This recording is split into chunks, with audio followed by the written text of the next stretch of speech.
एक अस्वीकरण। मेरी सभी कहानियाँ सत्य घटनाओं पर आधारित काल्पनिक कहानियाँ हैं तथा इनके सभी पात्र काल्पनिक हैं। इन घटनाओं का तथा इन पात्रों का किसी भी जीवित या मृत व्यक्ति से कोई संबंध नहीं है।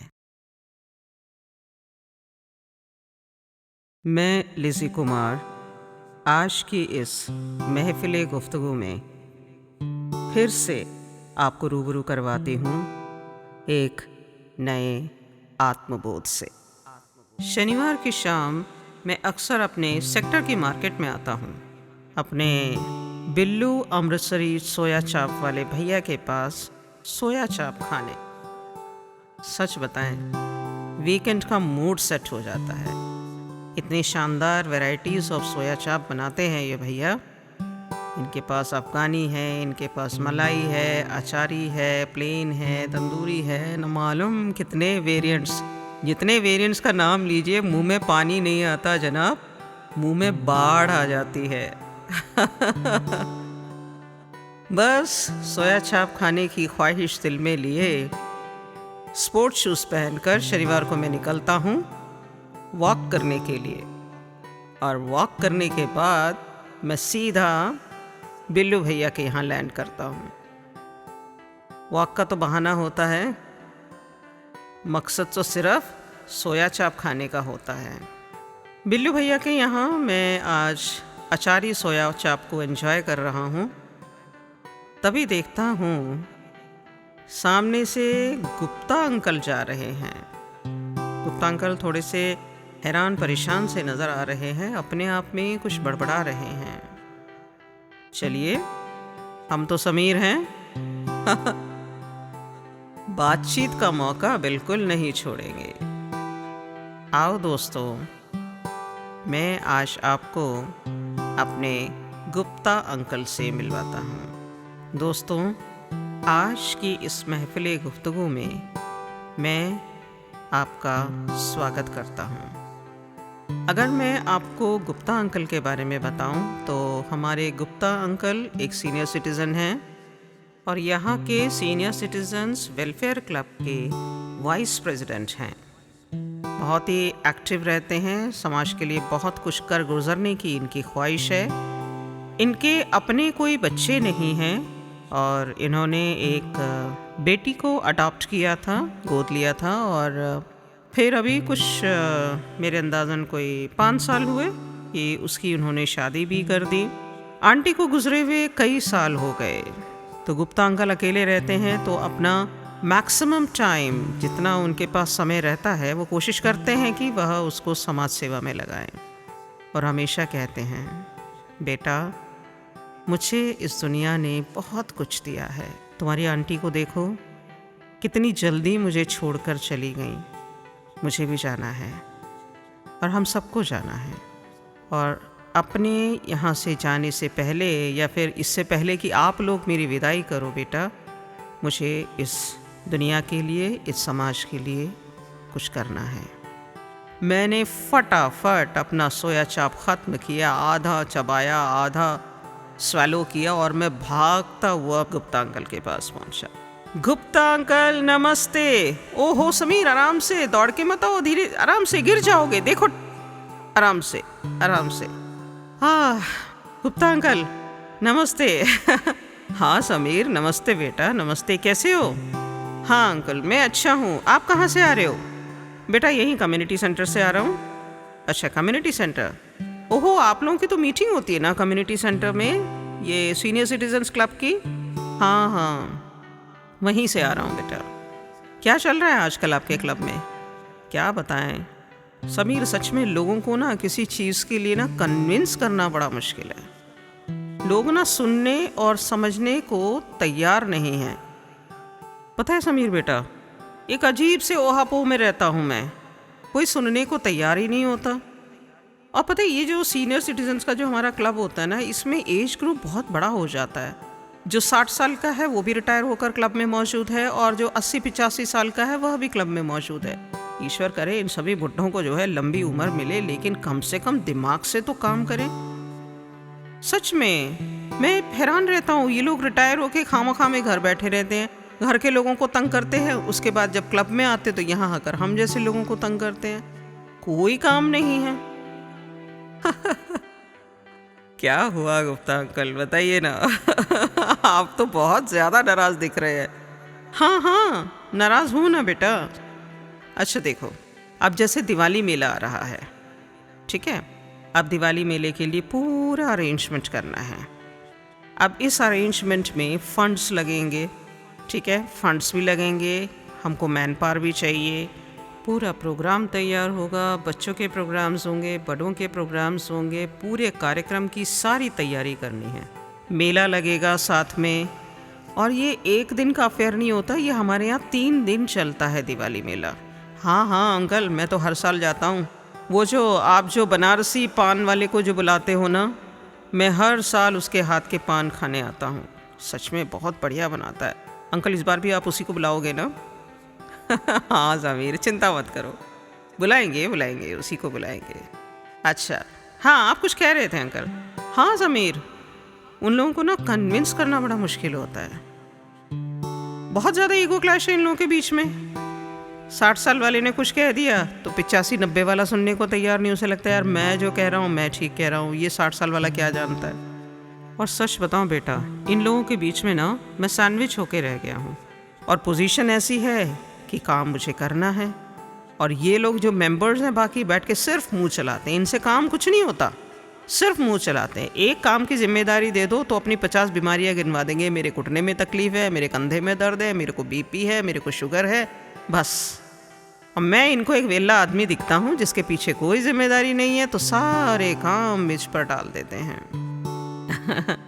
बढ़िया है ना, हाँ वेले है। हाँ समीर, अब तुम भी मेरी टांग खींच लो। नहीं नहीं नहीं गुप्ता अंकल, ऐसी बात नहीं है। अच्छा बताइए क्या चल रहा है? बस यही, हर मीटिंग में बैठता हूँ, एक वहाँ से चीखता है, दूसरा कहीं और से चीखता है, सब मिलके चीखते हैं, फिर मैं खड़ा हो जाता हूँ। मैं कहता बस जी बस, मैं निकल रहा हूँ। तो एक काम कर सकते हैं अंकल हम। बताओ बताओ क्या कर सकते हैं? अंकल अभी आपने बोला कि आप लोगों को कन्विंस नहीं कर पा रहे हैं।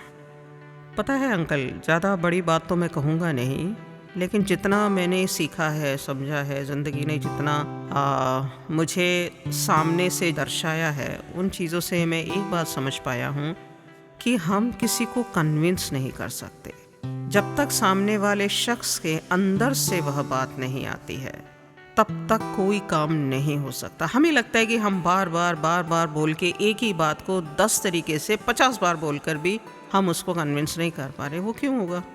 वो क्यों हमारी बात मानेगा? हम अपनी तरफ से हर तरह का लॉजिक देने की कोशिश करते हैं, लेकिन वो तब भी कन्विंस नहीं होता है। हम किसी को कन्विंस नहीं कर सकते हैं, और अगर किसी तरीके से अगर हमने उसको कन्विंस कर भी लिया तो उसका उस तरीके से कन्विंस होकर काम करना अच्छे रिजल्ट्स नहीं देता है। और मैं हमेशा एक बात में बिलीव करता हूँ, और वह यह है, you can not influence people, you can not make people do things. हम किसी को इन्फ्लुएंस नहीं कर सकते, हम किसी से उनसे ज़बरदस्ती काम नहीं करवा सकते। अच्छा बताओ फिर और क्या तरीका है जिस तरीके से मैं इन लोगों को मैं समझा पाऊँ कि मैं क्या प्लान कर रहा हूँ? क्योंकि मुझे लगता है बेटा, ये ना एक मिशन इम्पॉसिबल सा हो गया है। लोग जो हैं टेक्निकली चैलेंज्ड भी हैं। अब ये लेटेस्ट स्मार्टफोन, इन सब के बच्चों ने पता है बढ़िया से बढ़िया महंगे से महंगे फ़ोन इनके हाथ में दे रखे हैं, लेकिन इन अंकल्स को जो है ना फ़ोन चलाने नहीं आते, और they are not ready to work also. So अब ऐसी सिचुएशन में मैं क्या करूं? मुझे तो यही दिख रहा है कि रिज़ल्ट्स मेरे कंट्रोल में तो बिल्कुल ही नहीं है, और रिज़ल्ट मेरा अल्टीमेट मुझे ये चाहिए कि एक शानदार दिवाली मेला लगना है जो 3 दिन तक चलेगा, और उसमें ये सामान होने चाहिए, और इस तरीके से पूरा सिस्टम बनना चाहिए। अच्छा ठीक है अंकल, मैं अपनी बात कह सकता हूँ, मैं उनसे अपनी फीलिंग्स बता सकता हूँ, मैं उनको अपने इमोशंस बता सकता हूँ, और मैं क्या एक्शन लेकर उन चीज़ों को अचीव करने वाला हूँ ये मैं उनको बता सकता हूँ। बिल्कुल ठीक कह रहे हैं अंकल आप। फिर क्या होता है? फिर वही होता है, ढाक के 3 पात, आपस में बहस करते हैं, फिर उनका ईगो क्लैश होता है, फिर आधे लोग बैठे रहते हैं, आधे लोग रूम से वॉकआउट कर जाते हैं, और वही का वही मैं अटका रह जाता हूँ। ओके, ये जानकर सच बताऊँ गुप्ता अंकल, मुझे बहुत अच्छा लगा कि आप कितने स्मार्टली जो है ना अपना स्मार्टफोन चला पाते हैं। और मैंने देखा है अक्सर आप गार्डन में अपना लैपटॉप लेकर बैठे होते हैं और काम कर रहे होते हैं, मुझे बहुत अच्छा लगता है। और ये आपकी जो ज़िंदगी के प्रति जो आपको इतना जो प्यार है, सच बताऊं अंकल, बहुत कुछ सीखता हूँ मैं आपसे। मतलब खुद में आप भी जो हैं, आपकी उम्र जहाँ तक मैं अंदाज़ा लगाऊं आप करीब 75, हाँ हाँ 75 का हूँ मैं। हाँ, अभी भी आप एक आज के युवा की तरह इतने शानदार तरीके से अपना लैपटॉप, फ़ोन सब कुछ चला लेते हैं। बहुत अच्छा लगता है अंकल। अंकल, ये तो समझ में आ रहा है कि ये आपसे कन्विंस नहीं हो रहे हैं, लेकिन मैं ये जानना चाहूँगा कि आपका अल्टीमेट गोल क्या है? अल्टीमेट गोल एक ही है कि I want to connect with people, okay. लेकिन लोग, people are really skeptical Sameer, सुनना नहीं चाहते। और कई बार पता है वो लोग मुझे ही शक की नज़र से देखते हैं। उन्हें लगता है मैं किसी आउट ऑफ दिस वर्ल्ड की बात कर रहा हूँ, इस दुनिया से परे की कोई बात कर रहा हूँ। और वो मेरी जो इंटेंशन है इसके पीछे, उस इंटेंशन को समझ नहीं पाते हैं। बतियाते बतियाते न मालूम मैं और गुप्ता अंकल कहाँ से कहाँ को चल पड़े। वहीं पास में हमारी सोसाइटी का पार्क है, पार्क के बाहर भी बेंच डला हुआ है एक। तो मैंने सोचा क्यों ना गुप्ता अंकल के साथ यहीं बैठ जाऊँ। आइए अंकल, यहाँ बैठते हैं थोड़ी देर। हाँ समीर, चलो यहीं बैठ जाते हैं।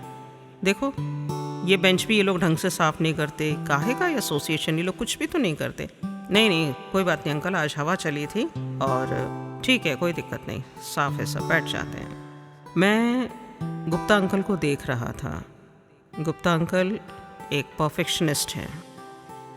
गुप्ता अंकल सफाई के पीछे बहुत ज़्यादा दीवाने हैं। सच बताएं, हमारे घर में जब हम अपने घर के बड़े बुज़ुर्गों को देखते हैं जो हमारे पीछे पड़े रहते हैं, तुम्हारी किताब यहाँ पड़ी रहती है, तुम्हारा लैपटॉप यहाँ पड़ा रहता है, तुम अपने शूज़ ढंग से नहीं रखते हो, क्या तुम सारा दिन फैला के रखते हो, तो हमें लगता है यार ये लोग ना बुढ़ापे में सनकी हो गए हैं। लेकिन आज गुप्ता अंकल से बात करके मुझे अच्छा लग रहा है। ऐसा नहीं है कि ये सनक है, ये हमारी ज़रूरत है। सफाई हमारी ज़रूरत है, लाइफ में डिसिप्लिन होना हमारी ज़रूरत है। कुदरत भी तो अपने ही तौर तरीके से काम करती है और कुदरत का अपना एक डिसिप्लिन बना हुआ है। सूरज को उगना है तो उगना है, सूरज को ढलना है तो ढलना है, सुबह होनी है, शाम होनी है, एक जन्म होना है, एक मृत्यु होनी है, उसके बीच का जो पैकेज है वो भी चलेगा और यह सब अपने निर्धारित समय अनुसार चलते हैं। गुप्ता अंकल बार बार अपना फ़ोन उठाकर उसे चेक कर रहे थे। क्या हुआ अंकल, आप बार बार फ़ोन देख रहे हैं?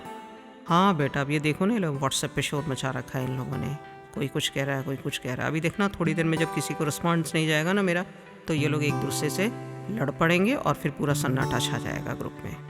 कोई बात नहीं अंकल। अच्छा मुझे बात बताओ, ये आपकी डायरी में एक एक्स्ट्रा पेज मिल जाएगा मुझे? हाँ हाँ ये लो। गुप्ता अंकल ने बड़े ही चाव से उसमें से एक पेज निकाल कर मेरे हाथ में दिया। अंकल मुझे पेन भी चाहिए। हाँ हाँ ये लो। अच्छा अंकल, अब देखो मैं 2 कॉलम्स बना रहा हूँ। एक कॉलम में सारी प्रॉब्लम्स लिखिए आप, और दूसरे कॉलम में जो आपके लिए पॉसिबल सॉल्यूशंस हैं वो लिखिए। ठीक है समीर, करता हूँ। मैं वहाँ बैठकर आते जाते लोगों को देखता रहा। हल्की ठंडी हवा चल पड़ी थी। मानसून का महीना है, कुछ बादल छाए हुए हैं आसमां पर, लेकिन बरसने वाले नज़र नहीं आते। लेकिन ये जो हवा चल पड़ी है यह एक सुकून दे रही है। और आज गुप्ता अंकल के साथ बैठा हूँ। दोस्तों, यहाँ पर मैं गुप्ता अंकल के साथ जो डिस्कवर करने जा रहा हूँ, जो खोजने जा रहा हूँ, यह खोज हम सबको करनी होती है। हम सबकी ज़िंदगी में कुछ ऐसे सवाल होते हैं जिनके हमें जवाब नहीं मिलते हैं।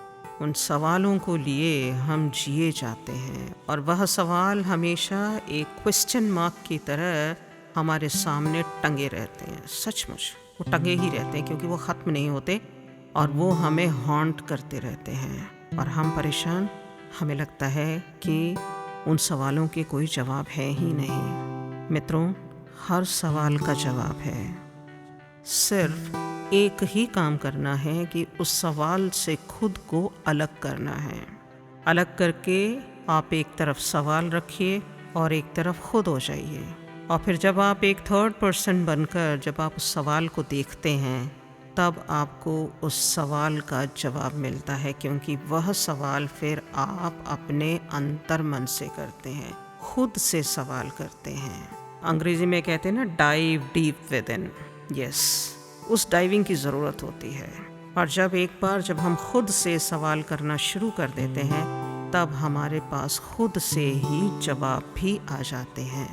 किसी बाहरी फैक्टर को यहाँ पर काम करने की कोई ज़रूरत नहीं। यह हमारी अपनी ज़िंदगी है, यह हमारे अपने सवाल हैं और इन सवालों का जवाब भी हमारे अंदर ही निहित है। अब देखिए गुप्ता अंकल कैसे अपनी समस्याओं का और समाधानों पर विचार करेंगे मेरे साथ। हाँ गुप्ता अंकल, लिस्ट तैयार हो गई? हाँ बेटा, पता है प्रॉब्लम्स तो बहुत सारी हैं यार, सॉल्यूशंस नहीं समझ पा रहा हूँ। कोई बात नहीं अंकल, टाइम ले लो आप। हाँ ठीक है ठीक है। गुप्ता अंकल फिर लिखने में मसरूफ़ हो गए। हाँ तो दोस्तों, मैं कहा था, dive deep within. Yes, we all are in a balloon of problems. Okay? If we puncture the balloon, we are gonna die because there is no air for us then. So what we prefer, we all prefer to live with that balloon. हमें लगता है उस balloon के अंदर जो हवा है वह हवा हमें ज़िंदा रखेगी। ऐसा नहीं है, वह हवा कुछ ही समय बाद हमें चोक करना शुरू कर देती है और हम मर जाते हैं। हमें ऐसी घुटन भरी ज़िंदगी नहीं जीनी है, हमें एक स्वच्छंद ज़िंदगी जीनी है, एक आज़ाद ज़िंदगी जीनी है। और आज़ाद ज़िंदगी जीने के लिए सबसे आसान तरीका यह है कि सारी परेशानियों से खुद को अलग किया जाए। और अलग करने का तरीका, खुद से सवाल करें, जवाब अपने आप मिलेंगे। ओके, हो गया, ये लो समीर, हो गया। ओके, अच्छा आपने प्रॉब्लम्स लिखी 8। ओके, 8, हाँ जी 8 प्रॉब्लम्स हैं। सॉल्यूशंस, हाँ फर्स्ट का तो यार ये सॉल्यूशन हो सकता है। अच्छा, मनी एक फैक्टर है आपका। ओके, मनी फैक्टर कैसे आपके लिए ज़्यादा इतना प्रॉब्लम है? वो बेटा फंड्स का ना, वो लोग एक फ़िक्स्ड अमाउंट रखते हैं, उससे बाहर मुझे जाने नहीं देते। अच्छा, तो आपको क्या लगता है कि उससे बाहर का खर्चा होगा? हाँ बेटा, उससे बाहर का खर्चा होगा। वो तो ठीक है, फिर उनसे बात करी जाए, महंगाई भी तो बढ़ गई है। हाँ समीर, तो फिर एक काम करता हूँ मैं। हाँ, तो आप ये देखिए मनी आप कैसे कैसे ले सकते हैं। फाइन, पहली चीज़, जो आपके पास फंड्स अवेलेबल हैं आप उस पर काम करेंगे। दूसरा काम, आपके अगर कहीं बाहर पेमेंट्स, आपके क्लब के कहीं बाहर पेमेंट्स पड़े हैं, वहाँ से कलेक्शन करना है, वहाँ से पैसा आ जाएगा। तीसरा पॉइंट, आपको किसी को भी पैसों के लिए कन्विंस नहीं करना है, क्योंकि लोग कन्विंस होकर काम नहीं करते हैं, आउटपुट नहीं दे पाते हैं।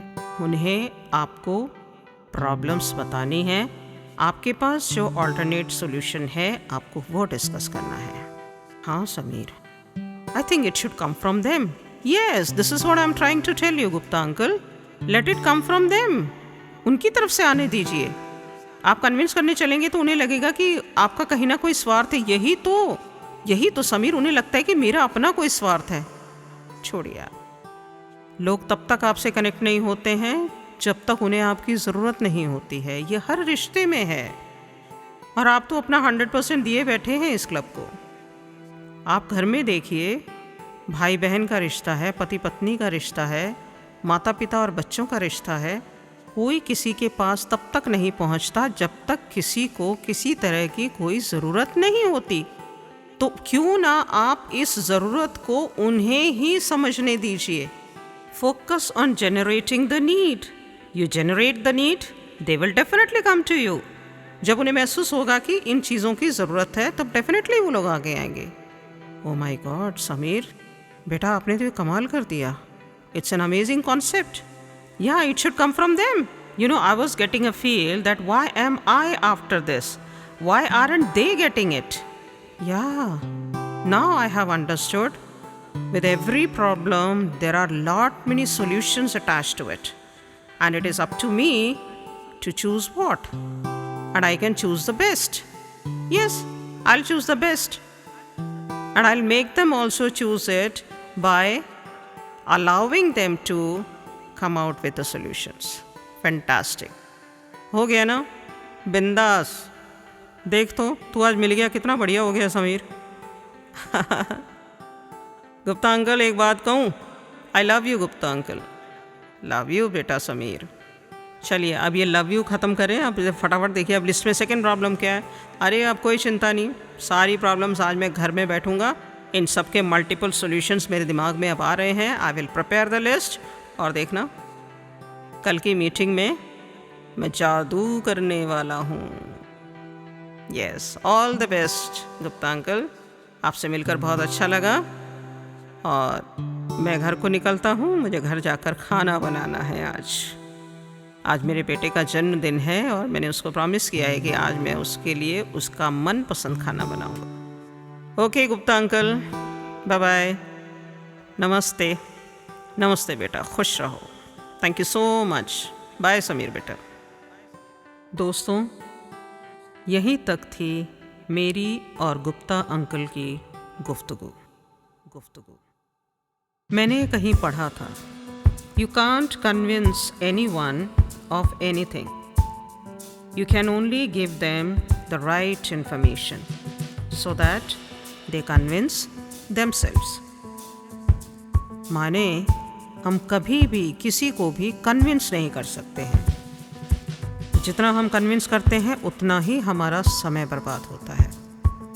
बढ़िया तरीका है, सिर्फ उन्हें सही इन्फॉर्मेशन दीजिए, राइट इन्फॉर्मेशन, और जैसे ही वह हमारी दी हुई राइट इन्फॉर्मेशन के साथ कनेक्ट हो जाते हैं, वह उसी वक्त समझ पाते हैं कि उन्हें खुद को कैसे कन्विंस करना है। ईदर दे लाइक यू और they don't. Never try to convince somebody of your worth. If a person doesn't appreciate you, they don't deserve you. Respect yourself and be with people who truly value you. जब हम किसी को convince करने जाते हैं तो अक्सर ऐसा होता है सामने वाला हमें पसंद नहीं करता है। ऐसी अवस्था में हमें इस बात का पूरा ख्याल रखना है कि हम जो कह रहे हैं वह हमारी अपनी रिस्पेक्ट को, हमारे आत्मसम्मान को नहीं गिरा रहा है। अगर सामने वाला हमारी बात को अप्रिशिएट नहीं करता है, कोई बात नहीं, वह इसलिए अप्रिशिएट नहीं कर पा रहा है क्योंकि वह आपको डिज़र्व नहीं करता है। समझ रहे, वह आपको उस लायक समझता नहीं है, तो ठीक है। जैसे ही हमें यह सिग्नल मिल जाता है कि वह हमें डिज़र्व नहीं करता है, तो सबसे आसान तरीका यही है कि हम खुद की रिस्पेक्ट करें और उस शख्स से खुद को डिटैच कर लें और उन लोगों के साथ रहें जो सचमुच हमारी वैल्यू करते हैं। मेरी इस कहानी को सुनने के लिए आप सभी को धन्यवाद। नमस्ते।